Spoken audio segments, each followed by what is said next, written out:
68페이지 논쟁하며 꼽힌 루터란 주의. 이제 종교개혁은 특별히 루터는 몇 차례 신학적 논쟁과 토론을 통해서 점점 종교개혁이 번져나가고 신학적으로도 완성도를 더해갑니다. 1517년부터 1521년 사이에 루터와 교황청 사이에 치열한 논쟁이 있었습니다. 그런데 이 기간에 교황이 누구였냐면 레오네 14였습니다. 레오네 10세는 루터에게 관심을 기울일 수 없을 만큼 바빴습니다. 그래서 처음에는 수도원에 이 문제를 일임했습니다. 알아서 해라. 이런 것까지 나한테 신경 쓰게 하냐. 이렇게 이야기했습니다. 레오네 10세 조카가 있었는데 로렌치오 메디치라는 조카가 있습니다. 로렌치오 메디치. 이 레오네 10세도 메디치 가문이에요. 차남이었습니다. 권력 쟁투가 있었어요. 선출 당시에 레오네 10세는 교황의 37살에 됐습니다. 이때 1512년부터 피렌체의 통치자가 있었는데 그 사람이 바로 레오네 10세였습니다. 피렌체를 다스리는 통치자였어요. 그리고 1년 후에 1513년에 교황이 된 사람입니다. 그러면서 이 정치가였잖아요. 우르비노 점령 전쟁, 투르크족을 위한 십자군을 조직하고 스페인과 프랑스, 그리고 베네치아 같은 편입니다. 프랑스하고 전쟁, 이런 것들이 계속 있었습니다. 이런 상황 가운데, 정치적인 혼란과 전쟁 가운데 루터의 문제가 불거져 나온 겁니다. 그리고 레오네 10세는 메디치 가문 그 후손답게 엄청난 사치를 했습니다. 동시에 프랑스와는 사이가 좋지 않았습니다. 그래서 프랑스와 1세가 밀라노를 향해서 침략을 했습니다. 이때 교황이 프랑스 왕에게 양보를 하면서 프랑스 내에 고위 성직자는 프랑스 왕 당신이 임명해도 좋습니다. 라는 통치 권한을 주게 됩니다. 이 정도로 정치가였습니다. 그래서 루터는 이러한 사람들과 4번의 논쟁을 걸쳐서 자신의 신학을 점점 완성해 갑니다. 그래서 첫 번째 논쟁이 무엇이냐면 하이델베르크 논쟁입니다. 일시 논쟁자, 장소, 주요 논제를 말씀드리면은 블로그에 있습니다. 제가 써놨습니다. 책을 추천하면서 1518년 4월 26일 날 하이델베르크에서, 장소는 하이델베르크입니다. 1518년 4월 26일입니다. 일시는 논쟁자는 아우구스티누스 수도원 총회 석상에서 합니다. 장소는 하이델베르크인데 정확히는 대학교 철학부 건물 내에서 합니다. 왜 하이델베르크에서 합니까? 이 스승 슈타우피츠라는 루터의 스승이 나온 학교가 하이델베르크입니다. 그러니까 그 교수들, 그 선후배들이잖아요. 이렇게 부탁을 해서 논쟁을 하게 된 겁니다. 그래서 이 논쟁에서 다루는 것은 그 전에 95개 조항 이 문제를 다루지 않습니다. 주제는 무엇이냐면 영광의 신학과 십자가의 신학에 대한 주제를 가지고 여기서 루터가 발표를 하게 됩니다. 그리고 두 번째 논쟁은 1518년 10월 12일 날 있었던 교황의 특사인 카에탄이라는 추기경과 논쟁을 합니다. 카에탄. 이 장소는 아우크스부르크입니다. 아우크스부르크. 여기서는 성경의 권위를 가지고 논쟁을 합니다. 이신치기 논쟁입니다. 엄밀히 말하면 성경의 권위가 어디서부터 나오느냐, 성경의 권위에 관한 논쟁입니다. 이게 아우크스부르크 카에탄과의 논쟁이고요. 1518년 10월 12일.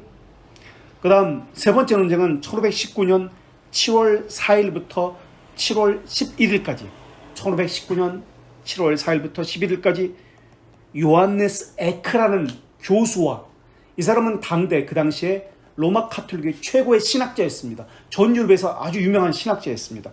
잉골슈타트 대학 교수였습니다. 요한네스 에크라는 사람. 이 장소는 라이프치히입니다. 라이프치히로 불렀습니다. 일부러 라이프치히를 로마 카톨릭에서 택한 거예요.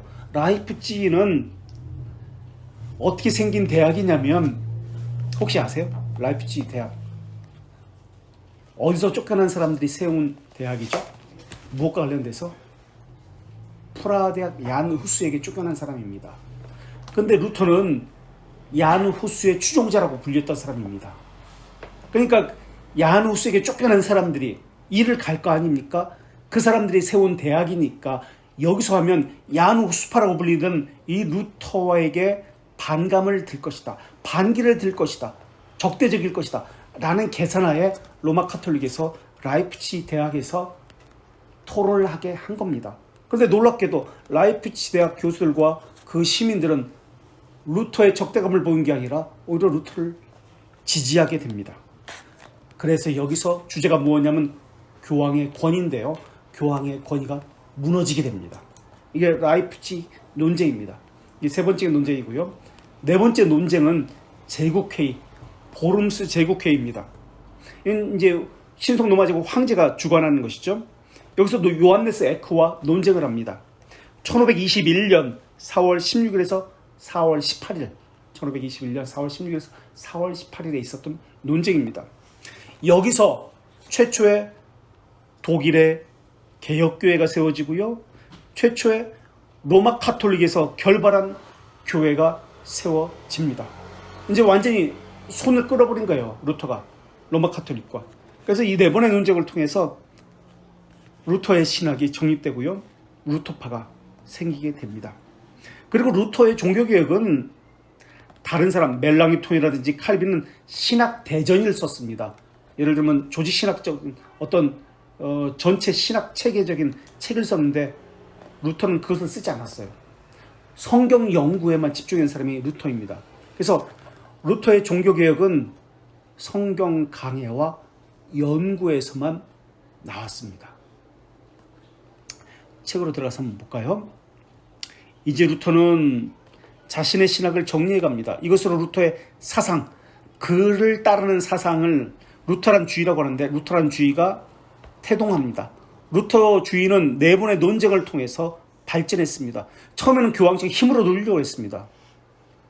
수도사상이에요. 루터는 수도원의 원칙이 뭐죠? 네, 순종, 복종이에요. 그러니까 교황의 권위에 맞서면 지옥 간다는 교회법이 있었어요. 근데 루터가 어떻게 그렇게 교회에 맞설 수 있겠는가? 라는 거죠. 그래서 네 번의 논쟁을 통해서 발전했습니다. 로마 카톨릭 신학과 뚜렷한 차이를 보였습니다. 당시 수도사, 목회자, 신학교 교수였던 루터는 95개 조항을 항목을 내놓자 로마 카톨릭은 루터가 속한 아우스티누스 수도원 총회에서 첫 번째 모임을 엽니다. 교황이 너희들이 알아서 하라 했던 거예요. 루터는 하이델베르크에서 먼저 자신의 견해를 피력하고 이어서 두 번째 논쟁, 이 로마의 루터가 아니라 그 독일의 추기경 교황 특사입니다. 카예탄과 아우크스부르크에서 논쟁을 합니다. 이 사람은 잉골슈타트라는 도시에 있는 대학 교수입니다. 요한네스 에크가 세 번째로 당시 유럽 최고의 신학자인 잉골슈타트 대학 교수 요한네스 에크와 라이프치히에서 논쟁합니다. 네 번째, 마지막으로 21년 보름스에서 황제와 고위 성직들이 모인 제국회의에서 자신의 입장을 표명합니다. 그래서 하이델베르크 논쟁은 1518년 4월에 하는데요. 처음에 면제부 논쟁으로 시작합니다. 이러다가 점점 신학적 논쟁으로 발전합니다. 그래서 격렬한 논쟁이 1517년부터 1521년까지 교황청 사이와 일어나게 됩니다. 그런데 아까도 말씀드렸지만 레오네 10세는 이태리 내의 정치적 문제로 인해서 혼란스러워가지고 신경 쓸 틈이 없었어요. 그래서 정복 전쟁과 내전이 계속 있었습니다. 하이델베르크 논쟁을 들어볼게요. 논쟁이라보다는 사실은 신문이에요. 총회에서 불러가지고 수도원 총회에서 불러가지고 신문하는 거예요. 자, 첫 번째 하이델베르크 논쟁에서 로마 교황 레오네 10세가 아우구스티누스 수도의 전체 회장입니다. 가브리엘 델타 볼타에게 루터를 이단자로 정죄하라고 지시합니다. 그는 루터의 스승 요한 슈타우피츠는 에어프루트에 있는 아우구스티누스 수도원 원장이었잖아요. 독일 지도자였습니다. 에게 책임을 떠넘깁니다. 그러나 슈타우피츠는 루터의 멘토이고 영적 아버지였기 때문에 그를 정죄하기보다는 보호하려고 애썼습니다. 그래가지고 자기 모교로 보내는 거예요. 하이델베르크로. 그를 루터를 하이델베르크 초청해서 그 학교 출신입니다. 슈타우피츠. 아우구스티누스 수도사에게 피텐베르크 복음적 신학을 제시하고 권하면서 루터에게 논쟁적인 이슈를 빼버렸어요. 면죄부 같은 거. 그래서 죄, 자유의지 및 은혜에 관한 견해를 제시하려고 합니다.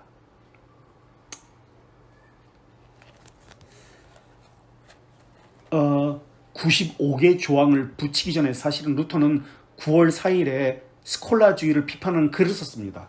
근데 아무런 관심을 끌지 못했어요. 요한네스 테첼이 설교를 했는데 면죄부 설교가 지금도 남아있습니다. 그 설교가 어땠는지 한번 들어보세요. 말씀드렸나요? 제가 블로그다 쓰긴 했는데 한번 들어보세요. 그 설교가 어땠는지.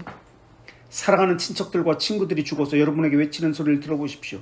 우리를 좀 제발 살려줘. 제발 좀 살려다오. 이 지긋지긋한 고문 너희들이 잔돈 몇 푼이면 거뜬히 우리를 살릴 수 있을 텐데.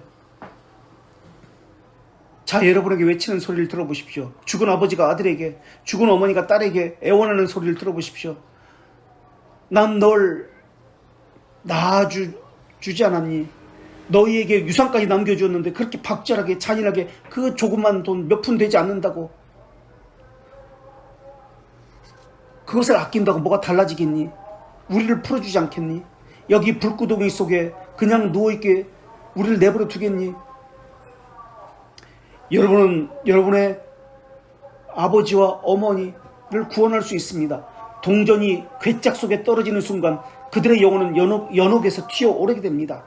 신령하고 불멸하는 한 사람의 영혼을 고향 낙원으로 보냈는데 단돈 금화 4분의 1에 불과합니다. 이게 설교예요. 그게 막 우는 거예요. 우리 아버지가 내 돈 몇 푼 아끼자고 우리에게 유산을 이렇게 많이 주었는데 몇 푼 아끼자고 그걸 헌금을 하지 않으면 연옥에서 불구덩이 속에서 누워있는데 그런 설교를 들으니까 막 울면서 막 하는 거예요. 그게 지금 설교예요. 그런 논쟁을 하지 않았다는 거예요. 면죄부 논쟁은. 루터에게 유리한 것만 죄, 자유의지, 은혜에 대해서만 제시하라고 합니다. 그래서 면죄부 이야기는 피했어요. 스콜라에 반대되는 신앙만 펼친 거예요. 근데 여기에 참석했던 사람 중에 어떤 사람이 있었냐면 나중에 슈트라스부르크의 지도자가 되는 종교개혁자가 되는 또 칼빈의 스승이 되는 도미니크 수사가 있었습니다. 아주 젊은 학생이 있었어요. 마틴 부처라는 부처라고 부르기도 하죠. 이런 사람이 여기서 루터의 그 논쟁을 듣고 감동을 받아서 이제 종교개혁에 뛰어들게 됩니다. 자, 당시 총회는 지금 이 글자가 좀 잘못됐네요. 아우구스티너 가세입니다. 가세. 아우구스티너 가세. 미국에서는 도로가 어떻게 되죠? 스트리트. 에비뉴. 어떻게 제일 커요? 스트리트가 커요? 에비뉴. 그 다음. 여기도 독일도 마찬가지예요. 슈트라세라고 그래요. 슈트라세. 가세는 그보다 작은 골목길을 얘기해요. 가세. 그라세가 아니라 가세입니다. 골목길. 어스틴 수도원, 아우구스티너, 이건 나중에 이름 지어졌겠죠. 아우구스티너 가세, 동쪽에 있는 작은 예술가들의 강의실에서 철학관에서 열렸습니다. 대학 하이델베르크. 이것이 바로 1518년 4월 26일에 있었던 루터의 첫 번째 논박인 하이델베르크 논쟁입니다. 4월 11일 날 비텐베르크에서 출발합니다. 이때는 뭐 마차 타고 가는 거 아니에요. 수도사는 말도 금지했다고 그랬잖아요. 2명씩 보냈는데 한 사람은 앞에 가고 한 사람은 뒤에 가고 말도 하지 않고 그냥 이렇게 가는 거예요. 그래서 친구 수도사 레오나르도 바이엘과 함께 출발합니다. 그래서 회의 시작 3, 4일 전에 도착을 했습니다. 걸어서 거기까지 간 거예요. 그래서 이 일을 기념하기 위해서 루터 탄생 500주년에 예터 대학 하이델베르크 대학 옛날 건물 알테 광쟁의 바닥에 돌판을 만들었습니다. 돌판에 새겨진 글귀는 이렇습니다. 마르틴 루터, 이 사람은 1818년 4월 26일 아우구스티누스 수도에 하이델베르크 논쟁에서 선 것을 기념하여 1983년에 이곳입니다. 세운 지 얼마 안 되죠. 그래서 그 뒤에 그 동판에 이 그림이 70페이지에 나온 거예요. 기념 동판 해가지고 여기서 수도사 마르틴 루터가 여기에 섰다. 하이델베르크 논쟁에 그게 1518년 4월 26일이다. 이 지금 그 논쟁 그 동판을 세운 겁니다. 여기에 발표된 하이델베르크 논쟁에서 발표된 루터의 신학을 십자가의 신학이라고 이야기합니다. 그는 40개 조항에 자신의 신학을 정리했습니다. 그래서 신학적인 문제는 28개. 이게 루터 신학의 개요입니다. 철학적 문제는 29번부터 40판. 철학적인 문제입니다. 어떤 철학적 문제를 다뤘을까요? 이거는 루터가 쓴 게 아니에요. 동료 레오나르드 베이에르가 준비해서 철학적 문제를 제시하게 됩니다. 신학적 문제는 루터가 썼고요. 29부터 40번까지는 철학적 문제. 무엇에 대한 반대였을까요? 이 당시 이 비텐베르크와 이쪽에서는 어떤 철학을 가르쳤죠? 이 아우스티누스 수도원에서는 어떤 철학을 루터가 배웠죠? 그 스승에게서 무엇에 반대하는 철학이죠? 아리스토텔레스의 철학에 반대하는 것을 배웠어요. 그래서 철학적 12개의 철학의 논제에서는 바로 스콜라 철학의 구원론에 반대하는 거예요. 신학적 신학은 스콜라 신학의 구원론에 반대하는 것이고 12개 철학은 스콜라 철학에 반대하는 것이에요. 다 스콜라 철학에 반대하는 것을 하는 거예요. 그래서 95개 항목보다 중요한 함축적이고 로마 카톨릭주의와 차이를 분명히 주는 매우 중요한 내용입니다. 그래서 40개 항목 중 19번째부터 22번째 항목은 왜 19번째부터 22번째만 소개했냐면 여기 십자가 신학의 핵심이기 때문에 그래요. 그래서 이 40개의 항목, 특히 28개 신학의 항목을 분류해보면 1부터 12항까지는 선행의 문제를 다룹니다.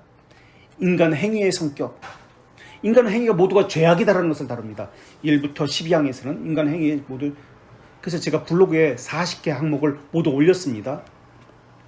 그 다음 13부터 18까지는 의지의 문제를 다룹니다. 사람의 의지는 모두가 죄밖에 없다. 죄의 의지를 이야기합니다. 노의 의지.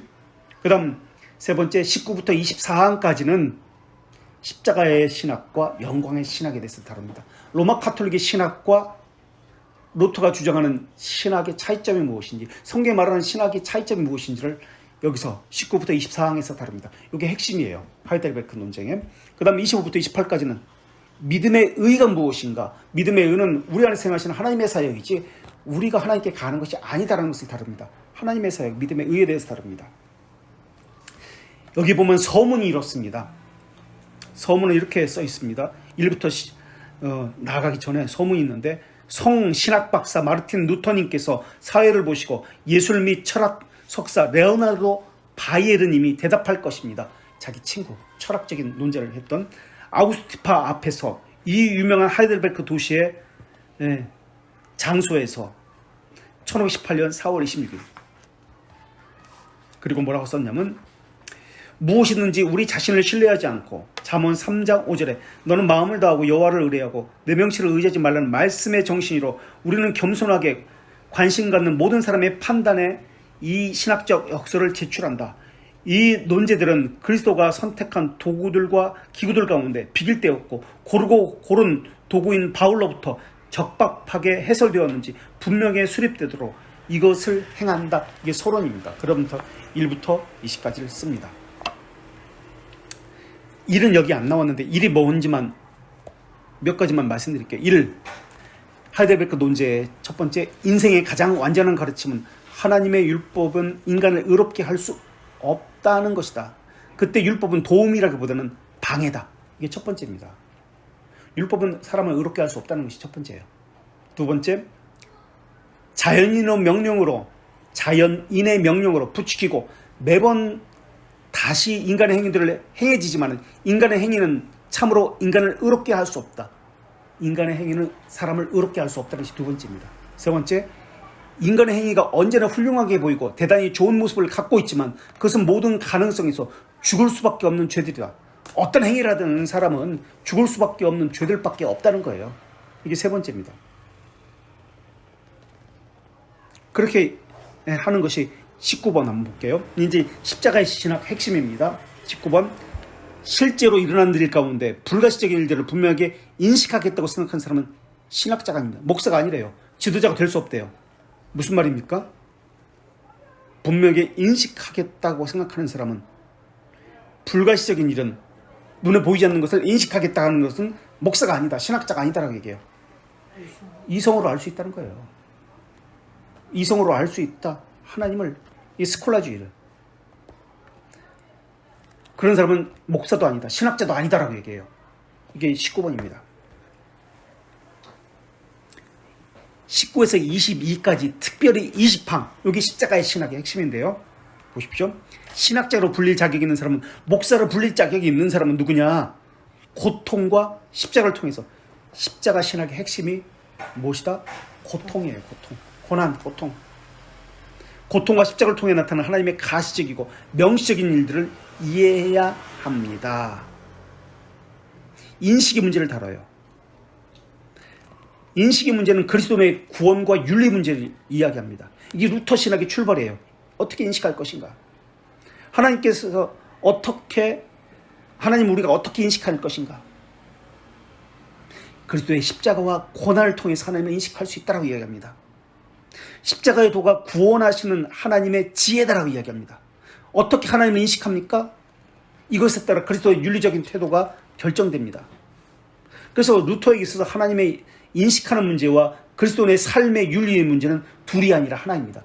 어떻게 인식하는지가 삶으로 드러나기 때문에.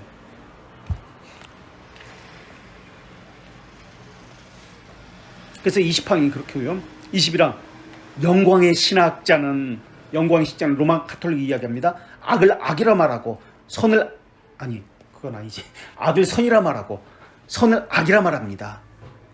이에 반해 십자가의 신학자는 있는 그대로 말합니다. 있는 그대로 하나님의 말씀을 전합니다. 빼거나 더하지 않습니다. 이게 십자가의 신학자입니다. 참된 신학자입니다. 라고 얘기해요. 거짓된 신학자는 왜곡하고 더하거나 뺍니다. 라고 얘기해요.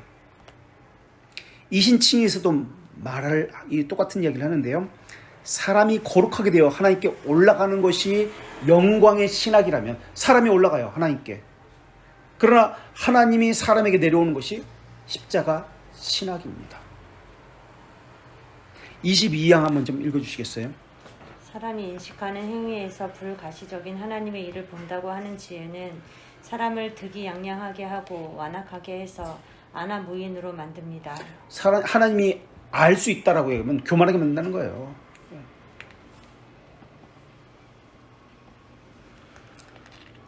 사람이 하나님을 알 수 있다. 무슨 주의죠? 스콜라 철학에서? 주지주예요. 그러나 루터가 배운 것은 비텐베르크에서 어센 수도원에서 배운 신학은 무슨 주의예요? 누구의 사상이죠? 이것을 주의주의를 누구의 주의라고 해요? 무슨 주의라고 얘기해요? 아까 토미즘이라고 얘기합니다. 스코트즘, 스코트스주의. 참고로 마지막 철학적인 거 들어가기 전에 29문이 철학인데 28문 신학적인 마지막 거에 하나님의 사랑은 그 사랑의 대상을 찾지 않고 만들어냅니다. 하나님은 그 사랑의 대상을 찾지 않고 만들어냅니다. 이게 마지막 28문이에요. 하나님은 사랑의 대상을 만들어낸다는 거예요. 찾지 않는다는 거예요. 반면에 인간의 사랑은 그 사랑의 대상에 의해서 만들어진다. 그런 다음에 철학적인 논문 12개를 말하고 결론을 이야기합니다. 루터는 설명합니다. 신학자로 하는 사람은 눈에 보이지 않고 알 수 없는 일을 아는 것처럼 말하지 않습니다. 고통과 십자가라는 것을 다른 말로 숨겨진 하나님, 감추어진 하나님이라고 이야기합니다. 을 이해한다고 했습니다. 하나님을 따르는 것이 얼마나 고통스러운 것인지 힘든 것인지 말해줘야 합니다. 자기 십자가를 지는 것부터 시작됩니다. 신앙은. 그런데 이거 버려버려요. 그리고 한국교회는 모두 영광의 신학을 추구합니다. 그 로마 카톨릭처럼 숫자, 규모, 외형을 영광이라고 이야기합니다. 하나님의 복이라고 얘기합니다. 그래서 어떻게든 면죄부 팔아가지고 베드로 성당 짓는 것, 짓듯이 예배당을 건축합니다. 이게 영광의 신학이에요. 영광의 신학을 이야기합니다. 영광의 신학을 추구하는 신학자는 악을 선이라고, 선을 악이라고 합니다. 십자가 신학자는 악을 악이라 하고 선을 선이라고 말합니다. 또한 눈으로 볼 수 없고 알 수도 없는 것을 안다고 하는 자는 사람들을 위해 군림하려고 하는 사람이라고 지적했습니다.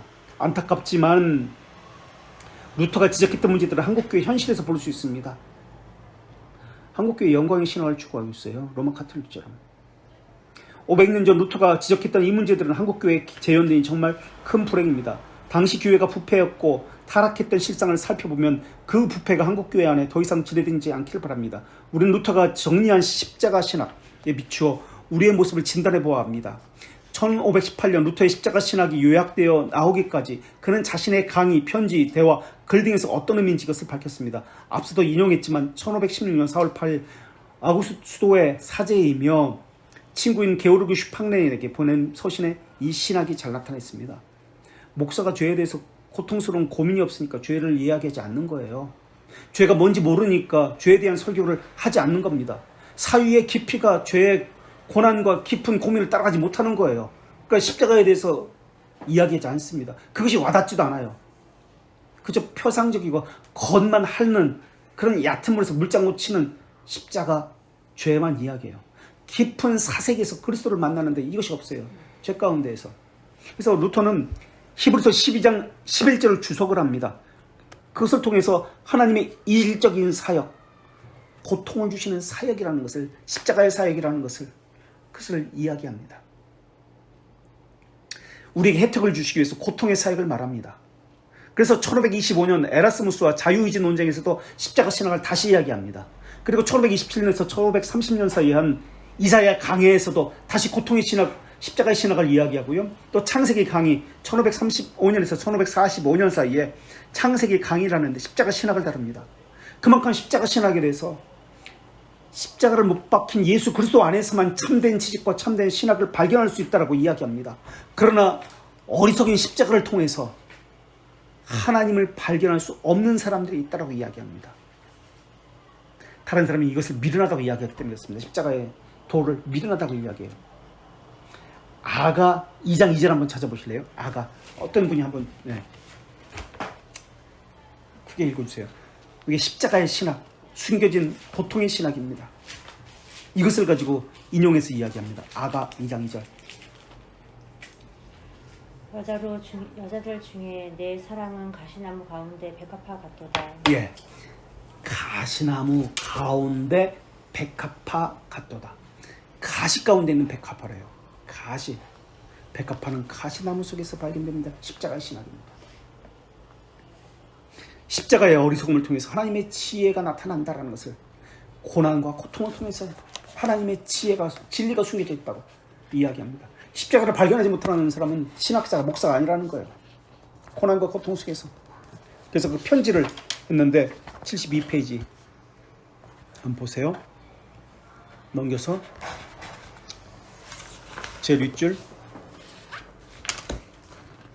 당신은 나의 의가 되시며 나는 당신의 죄가 됩니다. 당신은 내 모든 것을 받아주셨고 모든 것을 주셨습니다. 당신의 몫이 아닌 모든 것을 짊어지셨고 내 것이 아닌 모든 것을 내게 주셨습니다. 그리스도께서는 죄인들 가운데 사셨습니다. 자신을 포기하고 자신의 행적을 전적으로 포기할 때 비로소 당신은 그분 안에서 평화를 발견할 것입니다. 이 친구한테 편지한 겁니다. 이거 루터가 말하는 믿음이라는 것은 지속적인 참회의 과정을 이야기해요. 그분은 당신의 의를 당신의 것이 되도록 하셨습니다. 이는 형제의 죄를 자신의 것이라 여기시고 형제를 받아들이신 것을 의미합니다. 그리고 밑에 제일 형제여 그대가, 이제 자기 친구한테 지금 편지 본 겁니다. 당신은 친구죠. 형제여 그대가 그리스도의 장미나 백합화가 된다면 가시를 통해서 그분을 알 수 있을 것입니다. 이게 아가 2장 2절. 마지막 문장은 아가 2장 2절에 비유했습니다. 그래서 십자가 신학에 나오기까지 루터는 이 고민과 고통 속에서 지냈다는 것을 이야기합니다. 밑에서 넷째 줄. 하이델베르크 이 논쟁을 할 때 학교에서 무엇을 강의했었냐면 히브리서 강의 중이었어요. 그러니까 히브리서를 강해해서 깨달은 것을 가지고 하이델베르크에서 이 논쟁의 이 십자가 신학이 발견된 거예요. 자, 십자가 신학. 히브리서 강의에서 두 가지 주제, 신학적 주제를 가지고 이야기하는데, 하나는 설교의 신학과 또 하나는 십자가의 신학입니다. 설교의 신학이 무슨 말이냐면, 로마 카톨릭은 기계적 성례주의를 이야기합니다. 의식에 참여, 예배에 참여하면 그들은 된 거예요. 그러나 그것이 아니라 말씀 선교를 통해서, 말씀의 설교를 통한 성령의 역사로 은혜가 매개된다라고 이야기하는 것이 설교의 신학입니다. 그러니까 우리는 은혜를 어떻게 받느냐, 복을 어떻게 받느냐? 로마 카톨릭은 예배에 참석하면 돼. 의식을 시행하면 돼. 이게 기계적 성례주의예요. 아니다, 그거. 성령의 역사로 은혜가 매개된 것이다. 말씀에 매개된 것이다 라고 이야기합니다. 이게 설교의 신학입니다. 동시에 십자가의 신학은 볼게요. 십자가 신학이라는 넷째 줄, 무릇, 히브리서 강론에서 사용되는데, 루터는 무릇 징계가 당시에는 즐거워 보이지 않고 슬퍼 보이나 후에 그로 말미암아 연단을 받은 자들은 연단이 영어로 우리말로 뭐라고 할까요? 연단? 영어로 뭐죠 이거? 훈련, 디스플린. 기강입니다. 훈련, 기강이 디스플린. DISCIPLINE, DISCIPLINE, 디스플린. 훈련이에요. 이게 기강입니다. 훈련이 없으면, 기강이 없으면 교회가 아니에요. 이걸 제자훈련이라고 하는데, 어떤 프로그램 가지고 훈련을 한다고 얘기해요. 그로 말미암아 연단 받은 자들은 의와 평강의 열매를 맺습니다를 주석하면서 이 말씀을 강조했습니다. 제가 히브리서 주석을 이제 제가 찾아봤거든요. 이 부분을 어떻게 주석했는지 그걸 읽어드릴게요. 히브리서 12장 11절을 히브리서 주석에서 루터가 어떻게 해석했는지. 자연인에게는 징계가 슬프지만 사실 징계는 그렇지 않습니다. 우리의 시련 속에 영광이 있습니다. 성경에는 자주 두 가지 서로 상반되는 개념을 이야기합니다. 예로 심판과 의, 진노와 은혜, 죽음과 삶, 악과 선과 같은 개념입니다. 이것은 하나님의 위대한 일입니다. 시편에서처럼 의와 화평이 서로 입맞추었으며 시편 4편 1절에서 비슷하게 표현한 대로 그는 놀라운 방식으로 양심을 기쁘게 하기 때문입니다. 당신은 곤란 중에 나를 너그럽게 하셨사오니라는 말씀은, 당신은 곤란 중에 나를 너그럽게 하셨사오니라는 말씀은 하나님이 나 이상으로 만들고 나를 발견시켰다는 의미입니다. 이제 이것은 은혜의 주입이 의미하는 바입니다. 여기서 우리는 십자가 신학을 만나게 됩니다. 사도가 표현한 대로 십자가의 도가 유대인에게는 걸려 넘어지는 것이고 이방인에게는 어리석은 것입니다. 그 이유는 십자가의 도는 그들 눈에 정말로 감춰져 있기 때문에 그러합니다. 십자가의 도는 그들의 눈에 정말로 감춰져 있기 때문에 그러합니다. 십자가의 도는 감추졌다라고 얘기해요.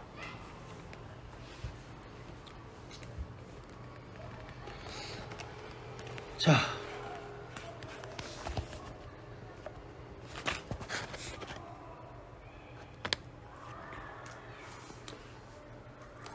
(73페이지) 고통스러운 날들을 하나님이 하시는 훈련이라 여기며 겸손하게 묵묵히 인내해서 감당할 때 하나님의 의와 평강의 열매를 맛보게 된다는 말입니다. 이것을 통해서 하나님의 이질적인 사역, 우리에게 고통을 주시는 사역, 하나님의 타당한 사역, 다시 말해 우리에게 혜택을 주시는 고통받으시는 사역의 원리를 구별하고 있습니다. 루터는 슈팽라인에게 보내는 편지, 히브리서 강론, 그리고 1525년에 유명한 인문주의자 에라스무스와 지상 논쟁. 어떤 논쟁 벌이죠? 에라스무스와 어떤 논쟁 벌려요? 은혜로. 어떤 논쟁 벌이나요? 어거스틴과 또 누구와 이 논쟁을 벌이죠? 어거스틴과 누가 논쟁을 벌이죠? 펠라기우스. 무슨 논쟁 벌여요?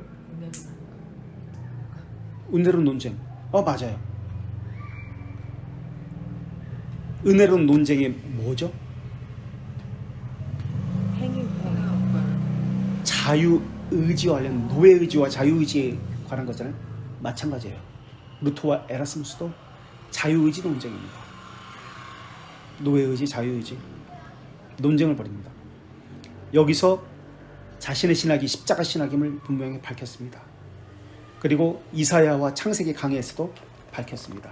마틴 루터는 십자가 신학의 대명사가 되었습니다. 그렇다면 십자가의 신학이 뭔가를 이야기해야 되겠죠. 지금 결론적으로 십자가 신학이란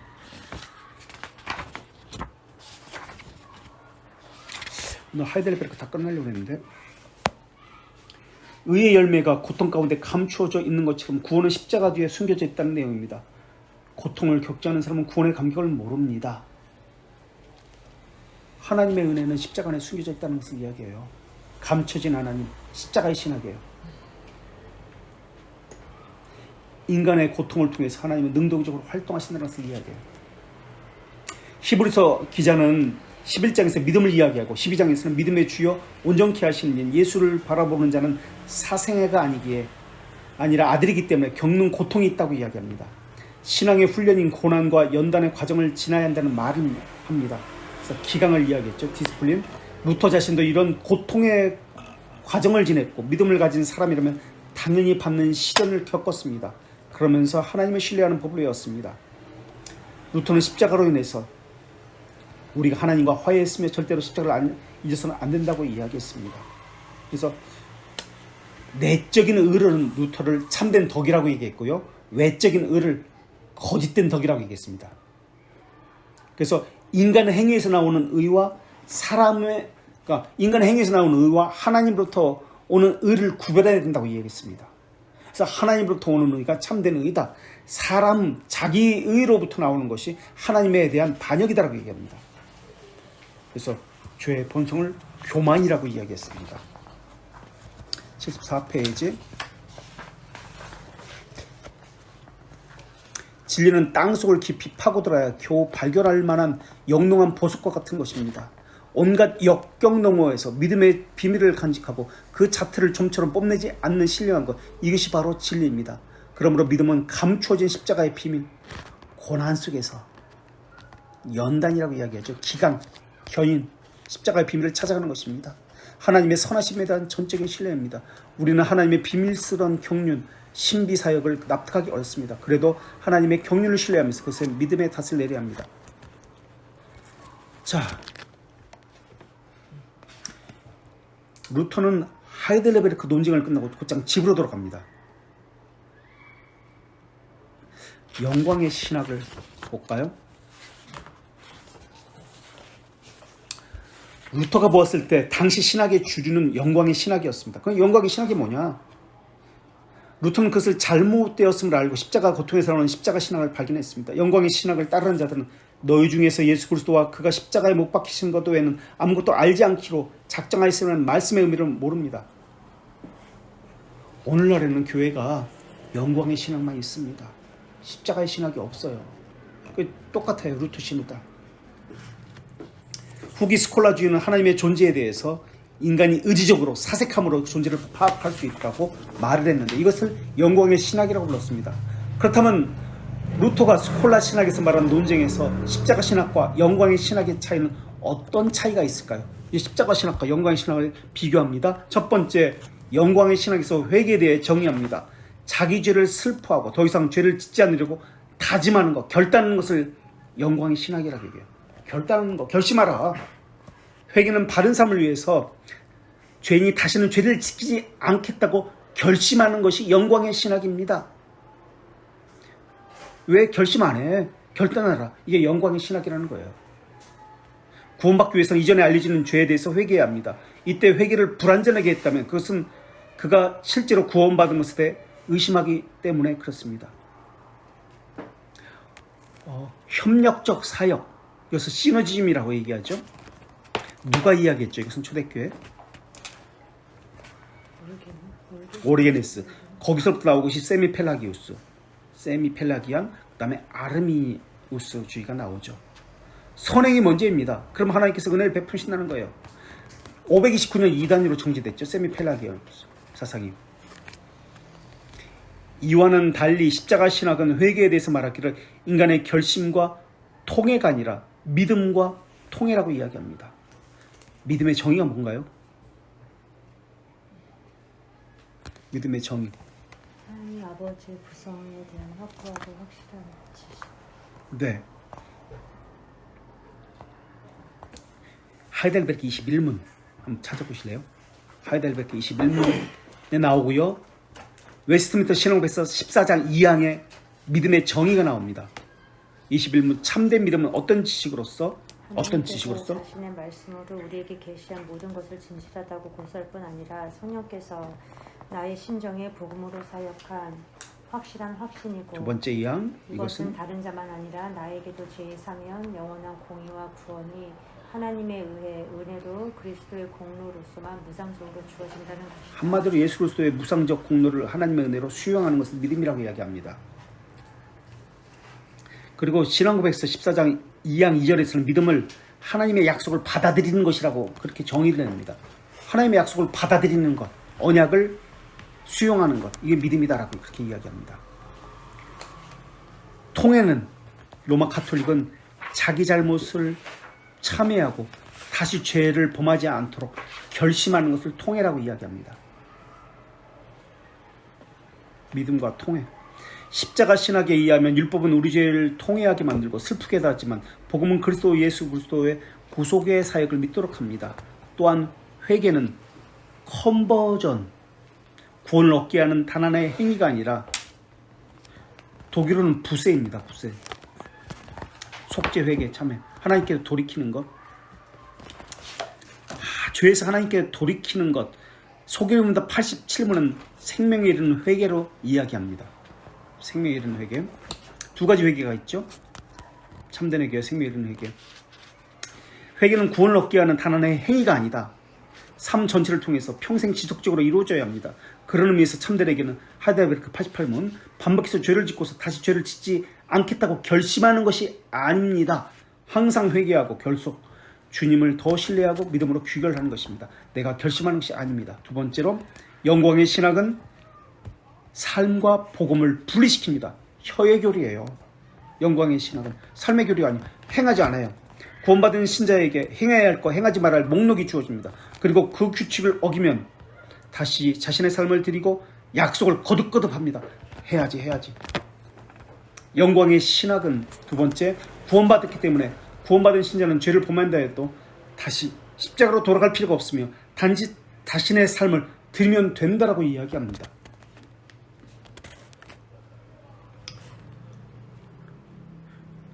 이렇게 얘기해요. 실패했으니까 다시 하면 돼. 뭐가 걱정이야.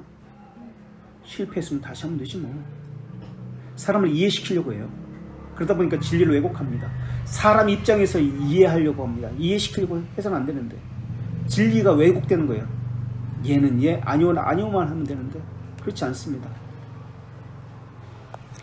물론 구원받은 신자는 신자에게 마땅히 요구되는 것을 행해야 하는 것이 원칙이 맞습니다. 문제는 마음의 차세입니다.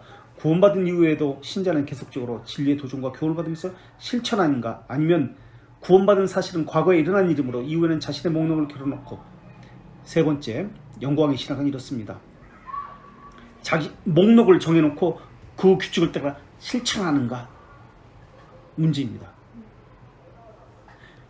십자가의 신학은 구원을 과거로 여기지 않습니다. 항상 현재로 여깁니다. 그러나 영광의 신학은 과거로 여깁니다. 그래서 과거에서 내가 무엇을 잘못했는지 이랬다, 이것을 가지고 이야기합니다. 영광의 신학은 실천을 하면서도 참된 기쁨이 없습니다. 경우에 따라서는 자기 마음대로 그만둘 수도 있습니다. 이런 현상은 교회 현장에 빈번히 발생합니다. 이것이 영광을 가진 신학을 가진 사람들의 모습입니다. 자기가 하기 싫으면 안 하는 거야. 이 교회 아니야. 그럼 교회 옮기는 거야. 자기 마음에 안 든다고. 영광의 신학을 가졌기 때문에 그래. 아르미스주의자들이에요. 이게 영광의 신학을 갖습니다. 이에 반해서 이제 십자가의 신학을 이야기합니다. 과거로 여기지 않습니다. 첫째, 현재로 여깁니다. 두 번째, 율법을 행할 것과 행하지 말아야 할 목록이라 생각하지 않습니다. 행해야 할 것, 행하지 말아야 할 것, 이게 십자가 신학이 아닙니다. 목록을 정해놓는 것은 영광의 신학입니다. 세 번째, 율법의 목적은 복음을 듣고 십자가로 돌아가는 데 있습니다. 오늘 우리가 나눈 거잖아요. 예수 그리스도를 바라보게 하는 것이 율법인데 율법으로 인해서 믿음이 강화됩니다. 이게 세 번째예요. 십자가 신학. 네 번째, 믿음으로써 기독교적인 삶인 선행이 결과적으로 결실을 맺습니다. 힘드네 내가.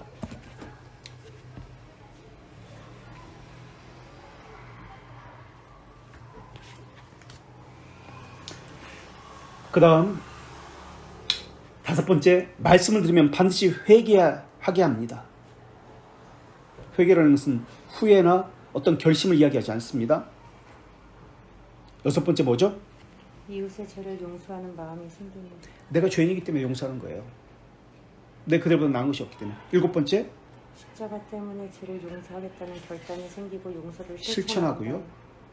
내가 부족하다는 것을 깨닫기 때문에. 8번째, 부족하다는 것을 깨닫습니다. 9번째, 주님의 사역에 관심을 아니 밖에 빠졌는데. 하나님의 말씀을 더 알려하고 진리를 더 갈망합니다. 그래서 그리스도인의 첫 번째 특징이 무엇이라고 그랬죠? 칼빈이? 나와 배운다. 네, 내게 나온다.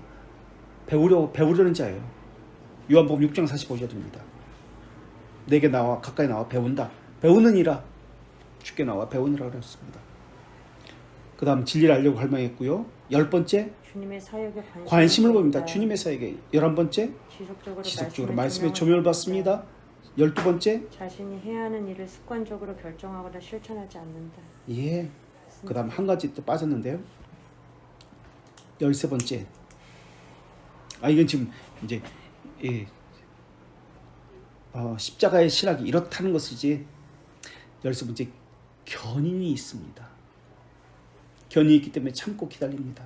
인내합니다. 자기 마음대로 그만두거나 하지 않습니다.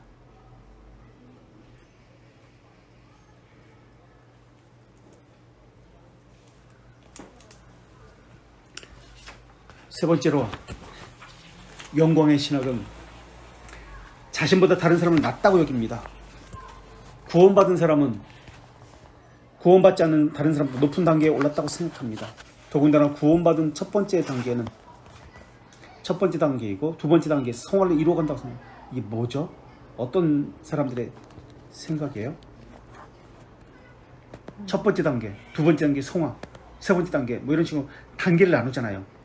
첫 번째 단계는 어떻게 되고 두 번째 단계에서 예수품이 제거되고, 순복음? 예, 물세례, 불세례, 성령세례를 받아야 된다. 단계를 나누잖아요. 또 한참 유행했던 제자훈련을 단계를 나누잖아요. 프로그램으로 통해서 한 단계 높으면 한 단계, 그래서 직분을 얻을 수 있다고 이야기해요.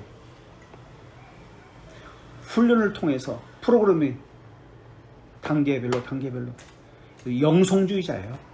철학적 개념이에요. 영성파는 어디서부터 시작됐죠? 무슨 파? 무슨 수도원? 2단계로 정지된 파잖아요. 이게 수도사들. 프란치스코 수도원. 네.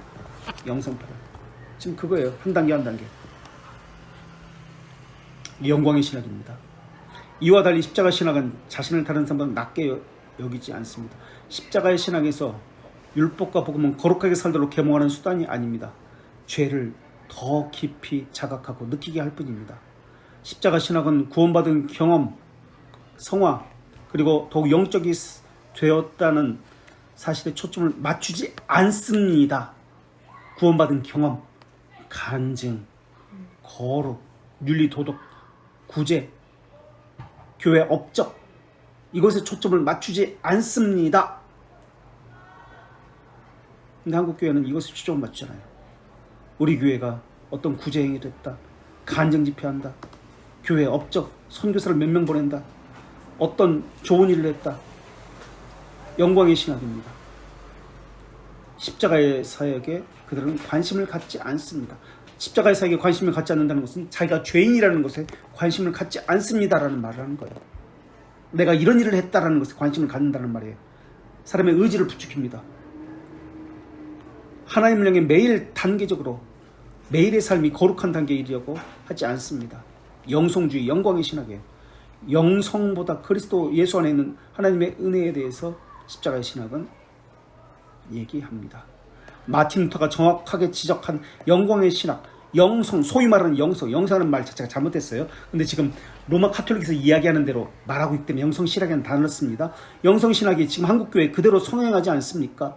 루터는 당시 로마 카톨릭에서 영광의 신학에서 벗어나 십자가 신학으로 돌아가라고 말했습니다. 지금 영광의 신학이라는 단어보다 번영신학이라는 단어를 사용합니다.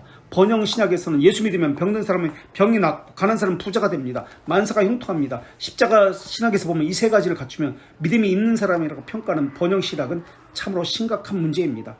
번영신학은 가식인 효과에 관심이 있습니다. 그것을 하나님의 역사로 가모니설로 속이고 있습니다.